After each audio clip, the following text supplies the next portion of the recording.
السلام علیکم ورحمۃ اللہ وبرکاتہ نحمده ونستعینه ونستغفره ونعوذ باللہ من شرور انفسنا ومن سیئات اعمالنا ومن يهدي الله فلا مضل له ومن يضلل فلا هادي له واشهد ان لا الہ الا اللہ وحدہ لا شریک لہ واشهد ان محمدا عبدہ ورسولہ۔ عزیز سامعات، پچھلے 2 ہفتوں سے میرا موضوع ہے قیامت کی بڑی نشانیاں۔ انشاءاللہ آج ہم اسی سلسلے کو آگے جوڑتے ہوئے آگے بڑھیں گے کہ آج ہم یاجوج ماجوج کا ذکر کریں گے۔ اسی کے تعلق سے میں آپ لوگوں کو بتاؤں گی کہ یاجوج ماجوج قیامت کے قریب آئیں گے اور یہ بھی قیامت کی بڑی نشانیوں میں سے ایک نشانی ہے۔ تو انشاءاللہ ہم اس موضوع پہ آج بات کرنے کی کوشش کریں گے۔ سب سے پہلے ہم یہ بات جان لیتے ہیں کہ یاجوج اور ماجوج کے معنی کیا ہیں۔ یاجوج اور ماجوج کے معنی مضطرب اور بے چینی کے ہیں، اور مضطرب اور بے چینی کے ہیں۔ یاجوج اور ماجوج کے معنی مضطرب اور بے چینی کے ہیں، اور دوسرا معنی تیز دوڑ یا تیز لہریں۔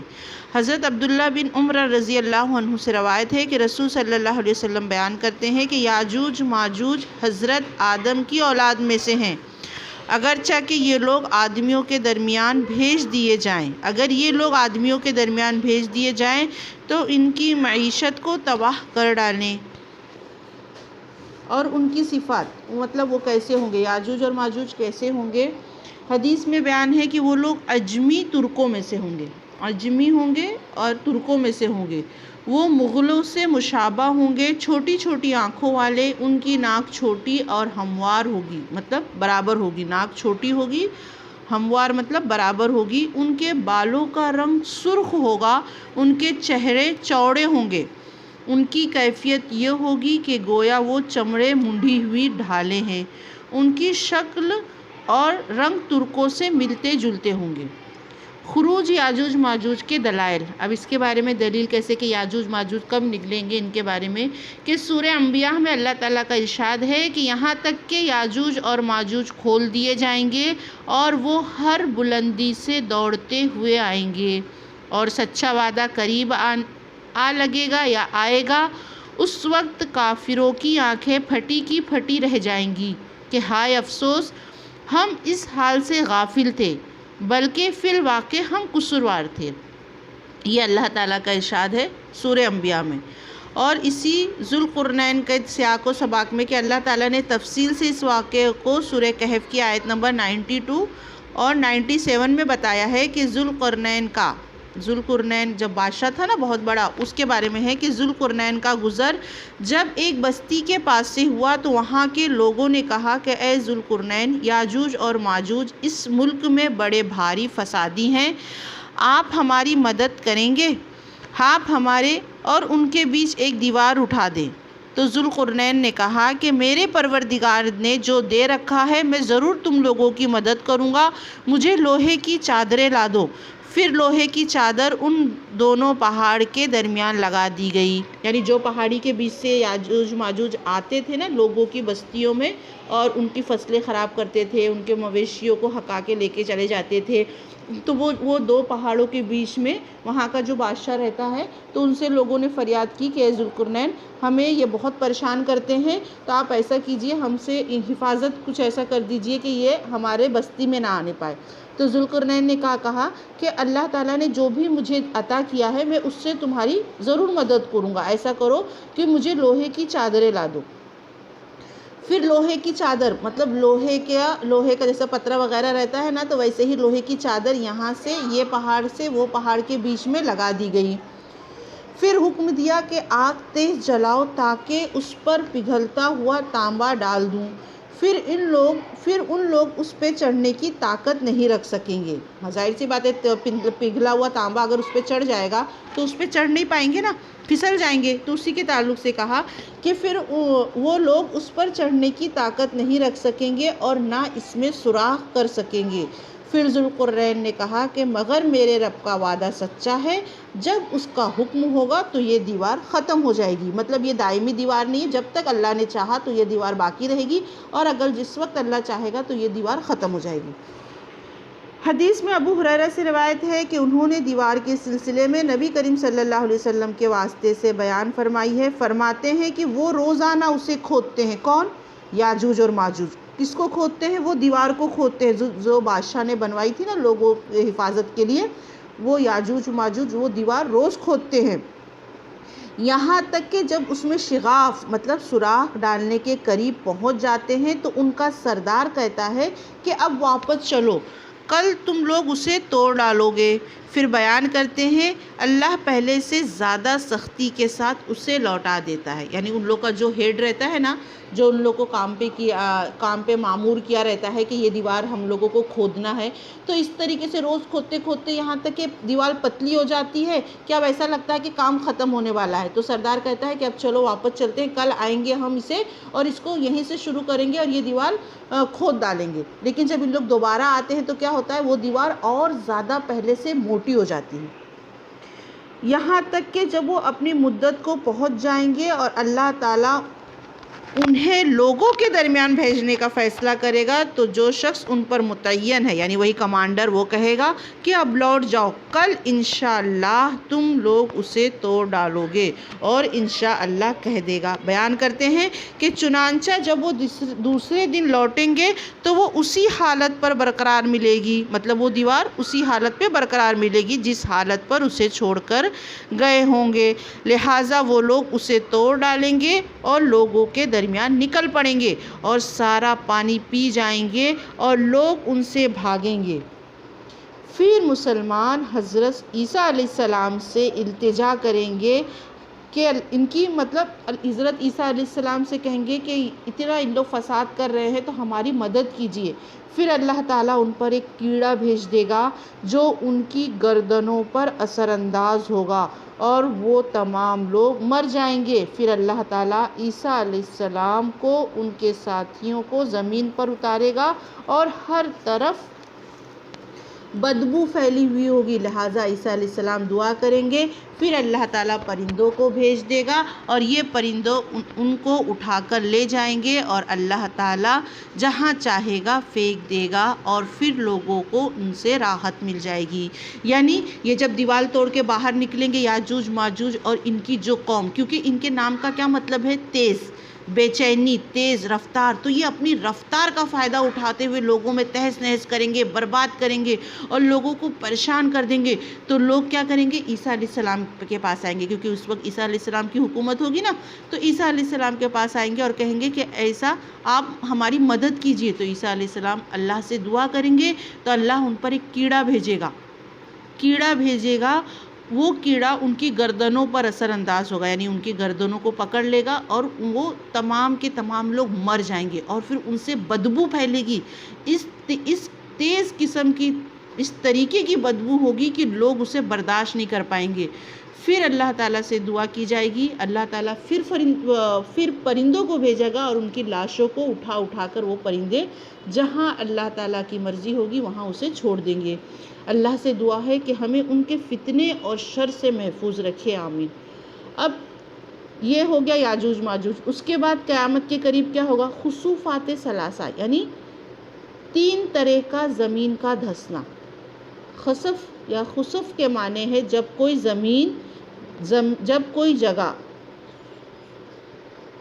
کوئی جگہ زمین میں دھس جائے اور غائب ہو جائے تو اسے خسف المکان یخسف خسوفنا، یعنی حضرت حذیفہ سے روایت ہے کہ رسول صلی اللہ علیہ وسلم نے فرمایا کہ بے شک قیامت قائم نہ ہوگی یہاں تک کہ تم 10 نشانیاں دیکھ لو، چنانچہ انہی میں سے 3 خسوف، ایک مشرق کی طرف سے، ایک مغرب کی طرف سے اور ایک جزیرے عرب میں، یعنی زمین کا 3 طریقے سے دھسنا ہوگا۔ کیسا دھسنا؟ کہ پھٹے گی اور اس میں لوگ سما جائیں گے، ایک دم سے زمین دھس جائے گی۔ کچھ لوگ کہتے ہیں کہ یہ خسوفات واقع ہو چکے ہیں، کچھ کہتے نہیں، البتہ مختلف زمانوں اور فاصلوں کے ساتھ کچھ خسوفات واقع ہو چکے ہیں۔ دوسری جگہ حدیث میں ہے کہ جب لوگوں کے اندر خباثت اور نافرمانی بڑھ جائے گی تب یہ واقع ہوگی۔ اس کے آگے ایک نشانی، قیامت کی بڑی نشانیوں میں سے ایک نشانی ہے دخان۔ دخان کا مطلب کیا ہوتا ہے؟ دھواں۔ آخری زمانے میں جب دخان کا یعنی دھواں کا ظہور ہوگا، یعنی جب دھواں نکلے گا، تو قیامت کی ان بڑی نشانیوں میں سے ہے جن کے دلائل کتاب و سنت میں موجود ہے۔ اللہ تعالیٰ کا ارشاد ہے فَارْتَقِبْ يَوْمَ تَأْتِي السَّمَاءُ بِدُخَانٍ مُبِينٍ، یعنی آپ اس دن کے منتظر رہیں جب کہ آسمان ظاہر دھواں لائے گا اور جو لوگوں کو گھیر لے گا دردناک عذاب سے۔ دھواں ہو جائے گا، مطلب جب دھواں نکلے گا تو یہ بھی ایک قیامت کی بڑی نشانی سے۔ اور حدیث میں کیا ہے کہ ابن جریر طبرانی سے روایت ہے کہ حضرت ابو مالک اشعری سے روایت ہے، وہ بیان کرتے ہیں کہ رسول صلی اللہ علیہ وسلم نے فرمایا بے شک تمہارے رب نے تمہیں 3 چیزوں سے ڈرایا، دخان مطلب دھواں جو مومن کو زخام کی طرح پکڑے گا اور کافر کو پکڑے گا وہ یہاں تک کہ پھول جائے گا اور اس کے ہر سوراخ سے نکلے گا۔ مطلب قیامت کے قریب جو دھواں ظاہر ہوگا یا دھواں کا جو عذاب آئے گا نا قیامت کے قریب، تو وہ جو مومن بندے رہیں گے نا تو ان کو کیسا محسوس ہوگا؟ ہلکا زخام، جیسے کہ اپنے کو سردی ہو جاتی ہے نا تو ہلکا صرف ناک میں اثر کرتا ہے کہ کچھ عجیب سا ناک میں ہو رہا ہے، تو اسی طریقے سے مومن کے اوپر وہ دھواں اثر کرے گا یا دخان اثر کرے گا۔ لیکن جو کافر رہیں گے نا ان کو وہ دھواں کیسا پکڑے گا؟ ان کے بدن میں، ان کی باڈی میں وہ دھواں گھس جائے گا اور وہ پھول جائیں گے، وہ دھواں ان کی پوری بدن میں گھس جائے گا اور ہر جگہ سے جو ان کے کان سے، ناک سے، آنکھ سے، دانت سے، منہ سے، جہاں بھی ان کے بدن میں جہاں جہاں سوراخ ہے نا تو وہاں سے نکلے گا۔ سوچو کتنی تکلیف دہ حالت ہوگی یا کتنا برا ہوگا اس وقت۔ اور قیامت کی ایک نشانیوں میں سے یہ ہے کہ سورج کا مغرب سے طلوع ہونا۔ سورج کا مغرب سے طلوع ہونا قیامت کی علامت کبریٰ میں سے ہے اور یہ کتاب و سنت سے ثابت ہے۔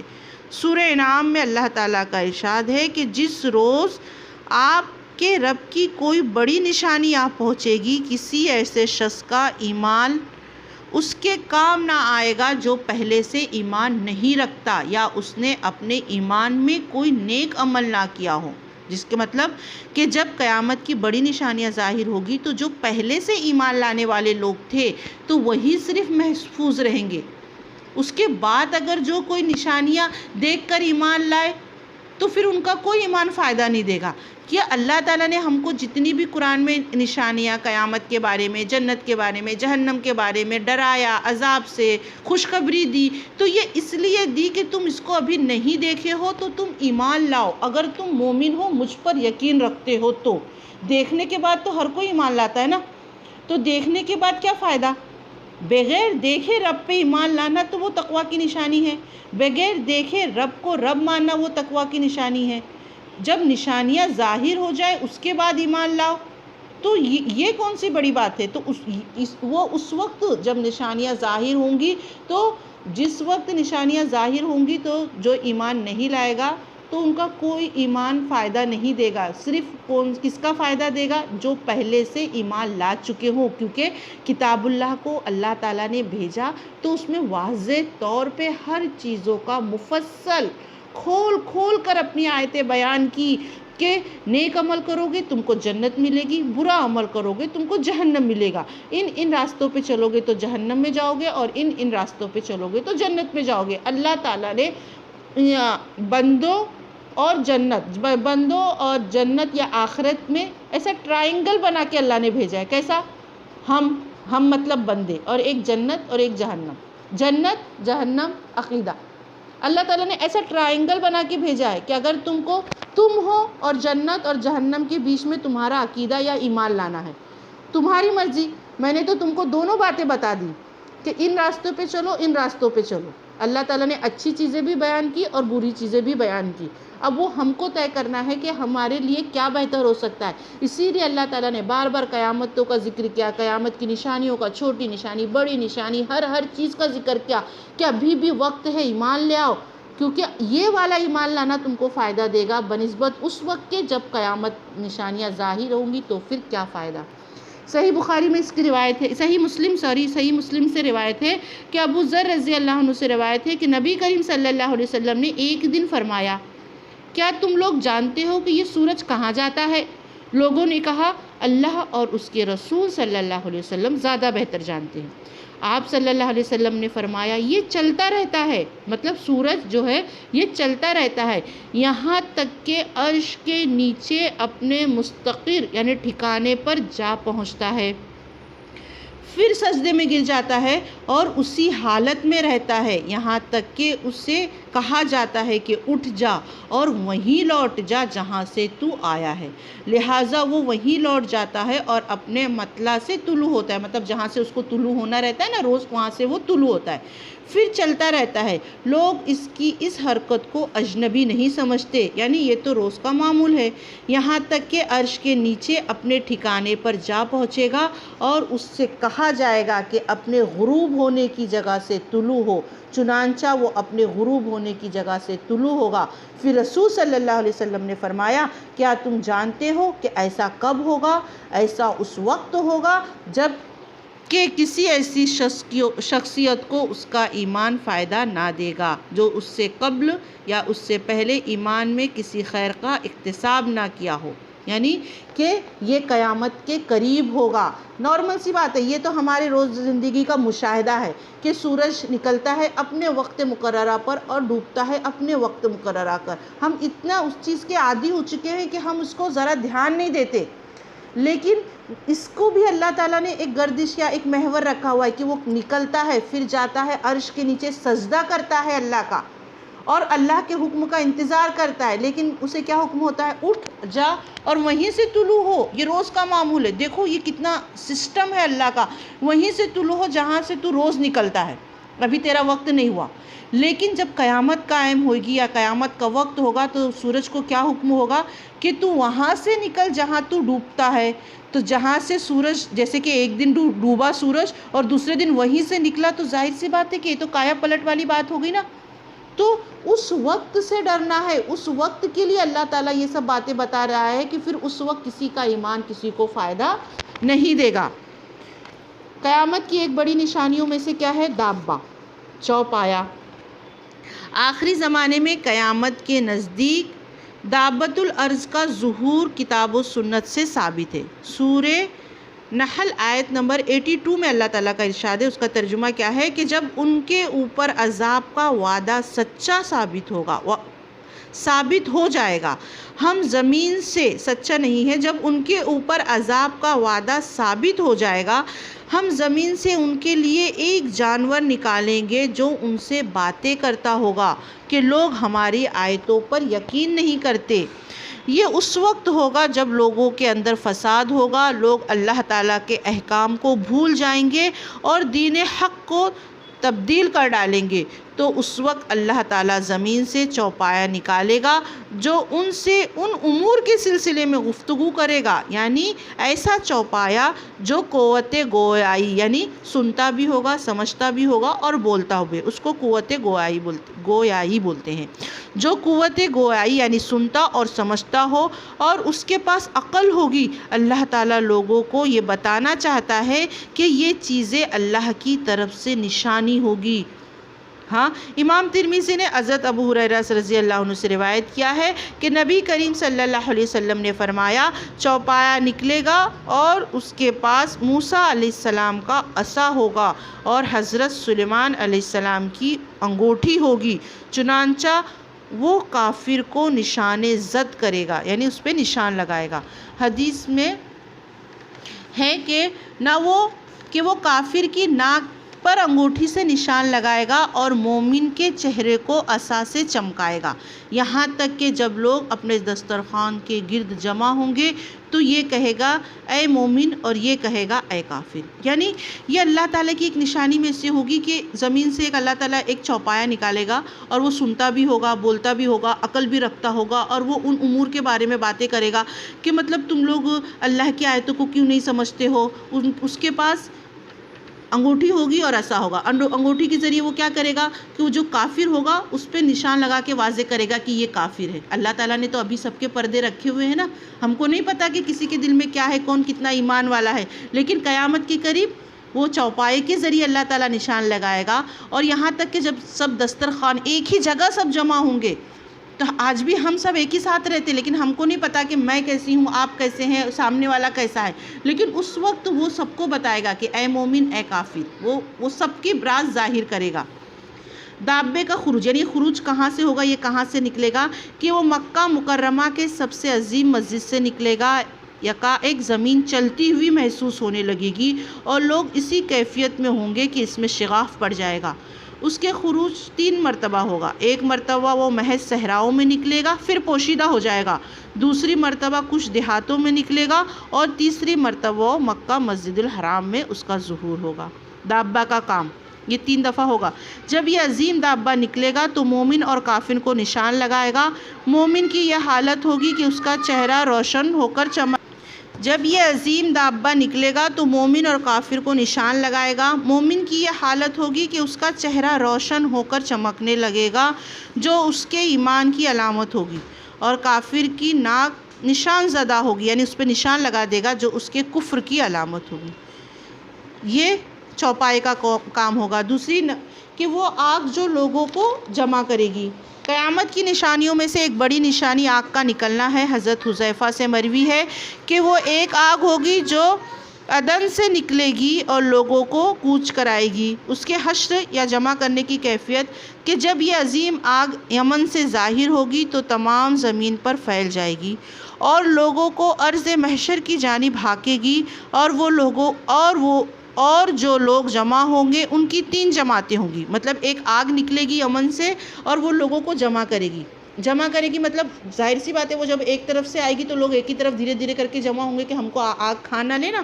تو ان کی 3 قسم ہوگی۔ پہلی وہ جماعت جو خوشی خوشی کھاتے پیتے ہوئے سوار ہوتے ہوئے جائے گی، کہ ہاں اس کو تو سمجھ میں آئے گا، جو ایمان لاتے ہیں اللہ کی نشانیوں پر، قیامت پر، تو وہ جان جائیں گے کہ یہ اللہ کی قیامت کی نشانیاں ہیں، اور وہ مومن ہوں گے تو ان کو کوئی بھی پریشانی لاحق نہ ہوگی۔ دوسری کیا ہوگی؟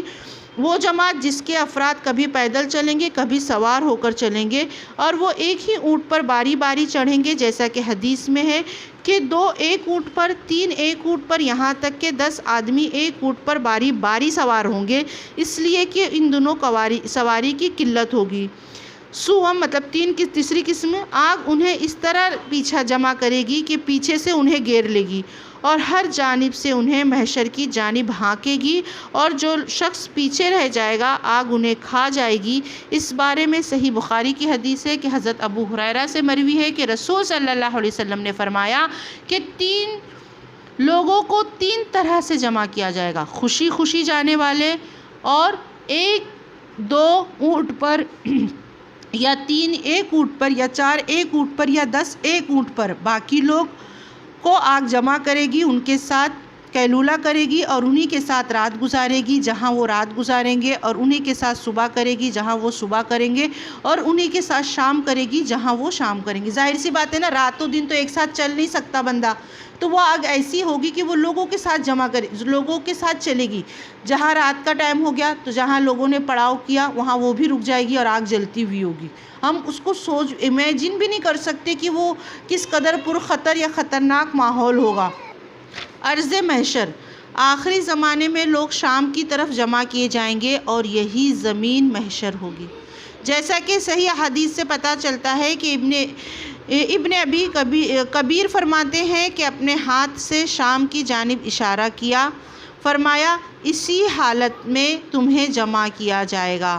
ملک شام کے ارض محشر ہونے کا سبب یہ ہے کہ جب آخری زمانے میں فتنے واقع ہوں گے تو ملک شام ہی امن اور ایمان کا مرکز ہوگا۔ رسول صلی اللہ علیہ وسلم نے ملک شام کی برکت کی دعا بھی فرمائی، اور حدیث میں ہے کہ نبی کریم صلی اللہ علیہ وسلم نے فرمایا اللہم بارک لنا فی شامنا، اللہم بارک لنا فی یمننا، کہ اے اللہ تو ہمارے ملک شام میں برکت عطا فرما، کہ اے اللہ تو ہمارے ملک یمن میں برکت عطا فرما۔ اور یہ بات گزر چکی ہے کہ آخری زمانے میں حضرت عیسیٰ علیہ السلام کا نزول ملک شام میں ہوگا، اور دجال کے خاطر مومنوں کا اجتماع بھی ملک شام میں ہوگا۔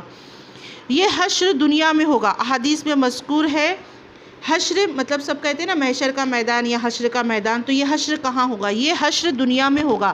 احادیث میں مذکور ہے کہ یہ حشر دنیا میں ہوگا، اس سے مراد وہ حشر نہیں جو قبروں سے اٹھائے جانے کے بعد ہوگا۔ حشر کا معنی جمع ہونا ہے، حشر مطلب سب ایک جگہ جہاں جمع ہوں گے اس کا معنی حشر کا معنی ہوتا ہے جمع کرنے کا، اور یہ 4 طریقے سے ہوگا یا 4 طرح سے ہوگا۔ 2 حشر دنیا میں اور 2 حشر آخرت میں۔ دنیا کے حشر: اول، بنو نذیر کا ملک شام کی جانب جلا وطن کرنا۔ دوم، قیامت سے قبل ملک شام کی جانب لوگوں کو آگ جمع کر کے، یعنی تمام لوگوں کو آگ جمع کر کے کہاں لے کے جائے گی؟ ملک شام میں، تو لوگ ملک شام میں جمع ہوں گے تو وہ ایک حشر ہوگا۔ اب رہا آخرت کا حشر، تو احادیث میں آیا ہے کہ مومن اور کافر سارے لوگوں کو ننگے پیر اور ننگے بدن، غیر مختون اور اصلی رنگ و حالت میں جمع کیا جائے گا۔ اس کے بارے میں صحیح حدیث میں ہے کہ آپ صلی اللہ علیہ وسلم، ابن عباس رضی اللہ عنہ سے مروی ہے کہ رسول صلی اللہ علیہ وسلم نے فرمایا کہ تم سب کو ننگے پیر اور ننگے بدن اور غیر مختون مطلب بغیر ختنہ کیے جمع کیا جائے گا،